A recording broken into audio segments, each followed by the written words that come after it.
नमस्कार, आप देख रहे हैं राजीव टाइम्स। आपके साथ मैं हूं आराधना नामदेव। रुक करेंगे खबरों की ओर। नई दिल्ली में विधानसभा चुनाव 2025 में होने वाले हैं। इससे पहले राज्य सरकार ने एक बड़ा ऐलान किया है। महिलाओं के लिए मंथली इनकम पक्की होगी। आप पार्टी के संयोजक अरविंद केजरीवाल ने महिलाओं के लिए महिला सम्मान योजना का ऐलान किया है। इसके तहत दिल्ली की महिलाओं को मंथली 1000 रुपए तक की इनकम होगी। दिल्ली की कैबिनेट की मीटिंग में इस योजना को मंजूरी मिल गई है। रजिस्ट्रेशन भी इसी हफ्ते से शुरू हो गए हैं। वहीं रुक करते हैं अगली खबर की ओर, जहां सुप्रीम कोर्ट में पूजा स्थल विशेष प्रावधान अधिनियम 1991 की कुछ धाराओं की वैधता को चुनौती देने वाली कई जनहित याचिकाओं पर आज सुनवाई हुई है। सुनवाई के दौरान सुप्रीम कोर्ट ने कहा कि जब तक इस केस की सुनवाई पूरी नहीं हो जाती, देश में इस तरह का कोई नया केस दायर नहीं होगा। कोर्ट ने केंद्र सरकार को 4 हफ्तों में जवाब दाखिल करने को कहा है। बता दें कि यह कानून 15 अगस्त 1947 को पूजा स्थलों के स्वरूप को बदलने या उन्हें वापस पाने के लिए मुकदमा दायर करने पर रोक लगाता है। वहीं रुक करते अगली खबर की ओर, जहां संसद के शीतकालीन सत्र के बीच प्रधानमंत्री नरेंद्र मोदी की अध्यक्षता में केंद्रीय कैबिनेट की अहम बैठक हुई। सूत्रों के मुताबिक बैठक में केंद्रीय मंत्रिमंडल ने एक राष्ट्र एक चुनाव विधेयक को मंजूरी दे दी है। अब केंद्र सरकार शीतकालीन सत्र में इसे सदन में पेश कर सकती है। इससे पहले एक देश एक चुनाव पर बनी कोविंद समिति की रिपोर्ट को 18 सितंबर को केंद्रीय कैबिनेट से मंजूरी मिल गई थी। प्रधानमंत्री मोदी ने सबसे पहले 2019 में 73वें स्वतंत्रता दिवस के मौके पर एक देश एक चुनाव के अपने विचार को आगे बढ़ाया था। उन्होंने कहा था कि देश के एकीकरण की प्रक्रिया हमेशा चलती रहनी चाहिए। इंदौर जिला प्रशासन के द्वारा अब आवासीय मेला आयोजित किया जाएगा। इस मेले में EWS के मकान की जानकारी लोगों को उपलब्ध कराई जाएगी। 21 और 22 दिसंबर को आयोजित होने वाले इस प्रॉपर्टी मेले के प्रचार प्रसार को लेकर जिला प्रशासन ने तैयारी शुरू कर दी है। SDM गौरव बैनल ने बताया कि इस प्रॉपर्टी मेले का आयोजन लाल बाग परिसर में किया जाएगा, जिसमें करीब 150 कॉलोनाइजर शामिल होंगे और स्टॉल के माध्यम से EWS और LIG के प्लॉट की जानकारी लोगों को दी जाएगी। ADM के मुताबिक सभी कॉलोनी में EWS LIG के प्लॉट और मकान उपलब्ध रहते हैं, लेकिन जानकारी के अभाव में लोग इसे खरीद नहीं पाते हैं। लिहाजा आम लोगों को जानकारी देने और कम दामों में प्लॉट उपलब्ध करवाने के लिए यह मेला आयोजित किया जा रहा है।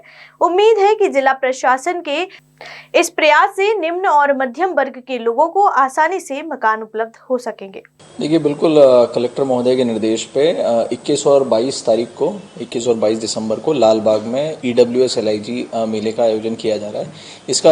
इसका मतलब यह है कि जितनी भी कॉलोनीज होती हैं उसमें EWS और LIG के लिए जो आरक्षित प्लॉट होते हैं उनकी जानकारी वहाँ पर कॉलोनाइजर्स अलग अलग स्टॉल्स लगाकर स्वयं बैठेंगे और उपलब्ध कराएंगे। ये क्योंकि पब्लिक डोमेन में जानकारी नहीं होती है तो कई बार डिमांड सप्लाई का मिसमैच होता है। जो EWS LIG मार्केट में अवेलेबल है लेकिन लोगों को नहीं मिल पा रहे हैं, जो उस कैटेगरी में लोग आते हैं लेकिन वो उसका लाभ नहीं ले पा रहे हैं, तो उस कारण से ये समस्याएं उपस्थित होती हैं। तो इसके निराकरण के लिए ये मेले का आयोजन किया जा रहा है। इसमें तकरीबन हमारी 180 कॉलोनियाँ हैं, जिसमें 150 के आसपास के कॉलोनाइजर्स रहेंगे, तो 150 के आसपास स्टॉल्स लगेंगे और 4500 से ज़्यादा EWS LIG के आवास रहेंगे। तो इसमें अब सप्ताह 10 दिन उसका अच्छा प्रचार प्रसार करके ऐसी अपेक्षा है कि अधिक से अधिक लोग वहाँ पे उपस्थित होंगे और वहाँ पे अपना रजिस्ट्रेशन कराएंगे, अपना जो भी उनका चॉइस होगा उसको इंडिकेट करेंगे।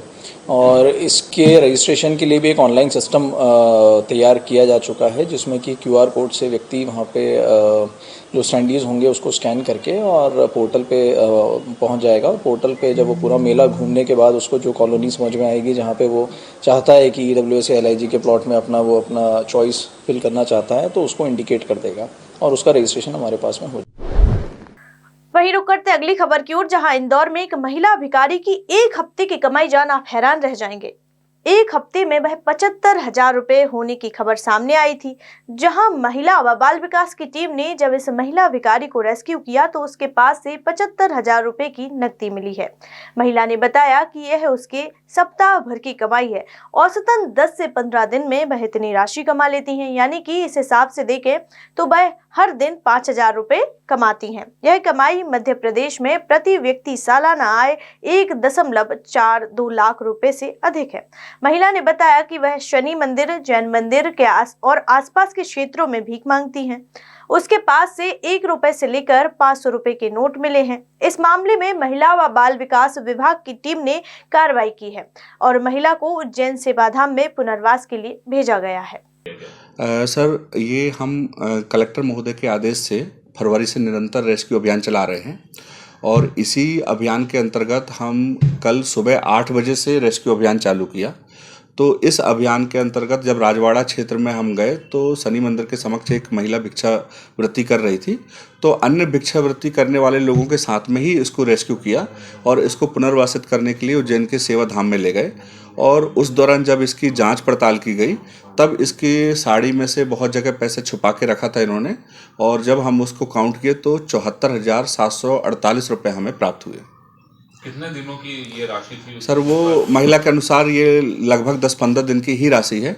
वो एक पखवाड़ा 10 दिन का कह रही है महिला, तो वो अपने साड़ी में लेके घूम रही थी। मतलब इसका 10 से 15 दिन का ही इसका जो कलेक्शन है वो है ये।